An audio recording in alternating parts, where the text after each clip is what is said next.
Hello everyone, welcome back to my channel kitchen point. હું છું વિજયા ચાવડા. તો આજે આપણે બનાવીશું ખાંડવી. તો મિત્રો, આજે આપણે બનાવીશું ખાંડવી, પણ આમાં એક થાળી મેં લોટ લીધો છે, ચણાનો લોટ.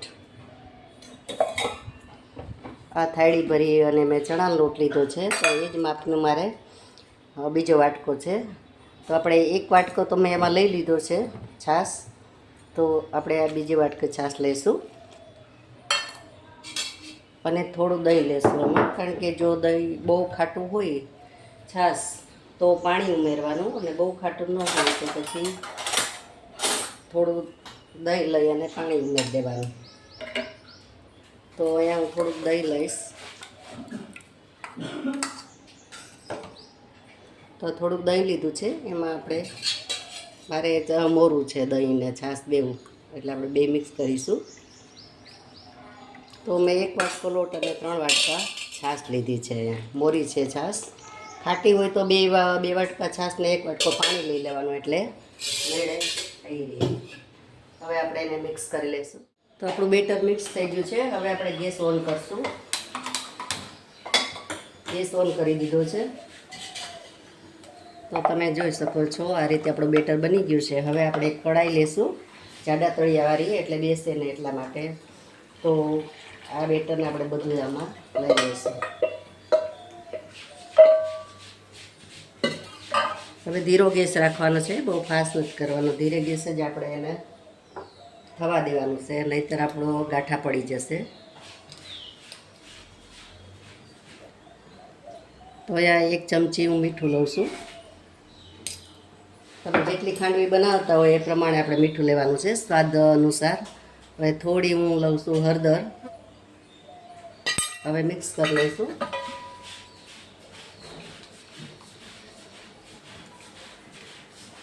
તો આ રીતે આપણે હલાવી રાખશું એને, કારણ કે જો એમને રાખી દઈશું તો આપણા ગાંઠા થઈ જશે. એકદમ મિક્સ થઈ જાય ત્યાં સુધી આપણે હલાવવાનું જ છે એને.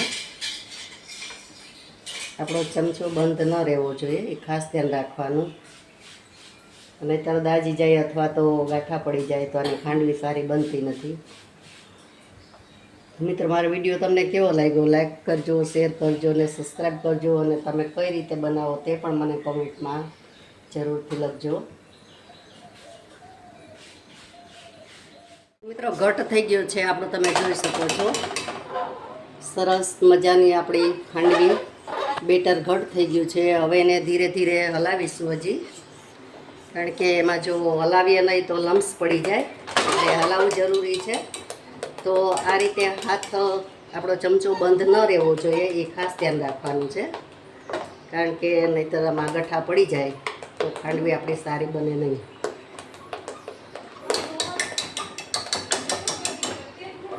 તો હજી આપણે થોડીક વાર છે. લોટ બેટર તૈયાર છે કેમ ખબર પડે તે હું તમને બતાવશું. તો આપણે એક સ્ટીલની પ્લેટ લીધી છે. પ્લેટમાં આપણે આવી રીતે આમ થોડુંક પાથરી દેશું. થોડુંક પાથરી અને જોઈ લેવાનું. જો ઠરી જશે તો ઉખડી જશે, નહીંતર નહીં ઉખડે. કાચો લોટ હશે તો ઉખડશે નહીં, એ ખાસ ધ્યાન રાખવાનું. એ એક ટિપ્સ છે આની. તો હજી આપણે થોડુંક વાર રાખવાની છે, ઉખડતી નથી. તો આપણી ખાંડવી તૈયાર છે. તો તમે જોઈ શકો છો, જો આ રીતે રોલ વળી જવો જોઈએ, એટલે મીન્સ કે આપણી ખાંડવી સરસ રીતે ચડી ગઈ છે. તો હવે આપણે એને ઉતાર લેશું અને આપણે પ્લેટફોર્મ ઉપર જ પાથરી દેશું. અહીંયા જ પાથરશું.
થઈ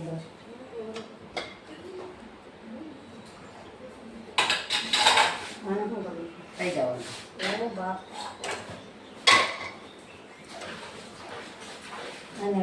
અને તો કરે નહીં ગટવા બગાડે બરેમાં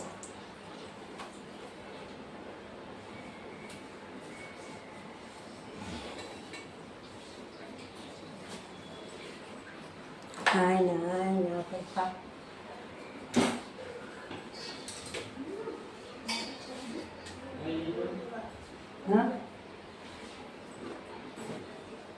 ખાંડવી આપણી બધી પથરાઈ ગઈ છે સરસ મજાની, તો તમે જોઈ શકો છો. તો હવે આપણે એમાં ચેકા પાડી દઈશું.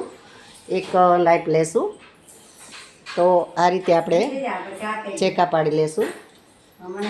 જો આ રીતે બધામાં ચેકા પાડશું. આપણે ચેકા પાડી દીધા છે. આપણે આ રીતે આપણે બધી વાળી લેશું. અને મેં વચ્ચેથી કટ કરી નાખી છે, એટલે આપણે બહુ જાડી ન થાય એટલા માટે. તો તમે જોઈ શકો છો આ રીતે આપણે રોલ વાળી દઈશું બધા.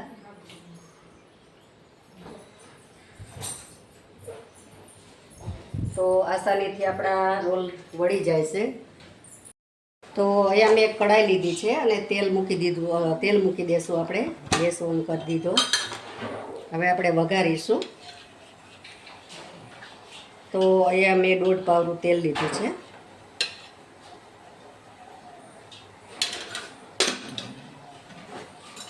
આમાં મરચાં નખાય, પણ અમારે નાના છોકરા છે એટલે મરચાં નથી નાખ્યા મેં. અંદર એ નાખી શકાય બેટરમાં. તો તમે જોઈ શકો છો સરસ મજાના આપણા રોલ વળી ગયા છે અને આસાનીથી બની જાય ઘરે. અને કોઈ વાર બહુ જાજી લાગતી નથી, કારણ કે કોઈ મહેમાન આવ્યા હોય તોય પણ આપણે ફટાફટ બનાવી શકીએ. તો મેં અહીંયા 1 ચમચી રાઈ લીધી છે અને 1 ચમચી તલ લીધા છે અને લીમડી લીધી છે વઘાર માટે, અને થોડું લાલ મરચું છે, અને આ છે ધાણા આપણે ગાર્નિશ કરવા માટે. તો આપણું તેલ પણ આવી ગયું છે. તો હવે આપણે રાઈ લઈ લેશું.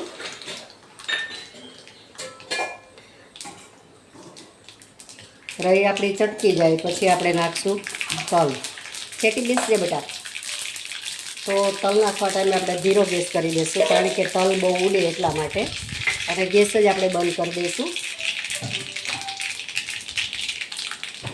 તો હવે લઈશું તલ, ત્યારબાદ લઈશું લીમડી. તો ગેસ પણ મેં બંધ કરી દીધો છે. હવે વઘારને આપણે લઈ લઈશું અને રેડી દઈશું.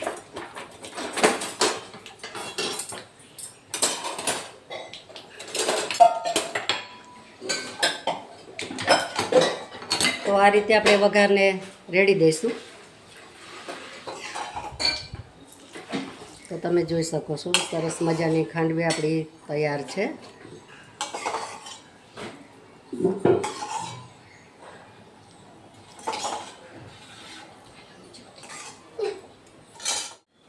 તો આપણે વઘારામાં લઈ લીધો છે.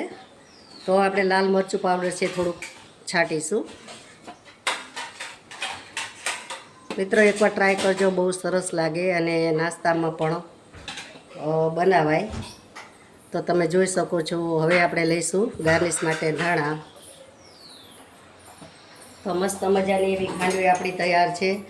તો તમને કેવી લાગી મારી ખાંડવી અને રેસીપી કેવી લાગી તે મને કોમેન્ટ કરજો, અને લાઈક કરજો, શેર કરજો અને સબસ્ક્રાઈબ કરજો, અને બેલ આઇકન પ્રેસ કરજો, એટલે મારા વિડીયો તમને મળી રહે. તો મળીશું આપણે નવા વિડીયોમાં નવી રેસીપી સાથે. ત્યાં સુધી આવજો. Thank you for watching.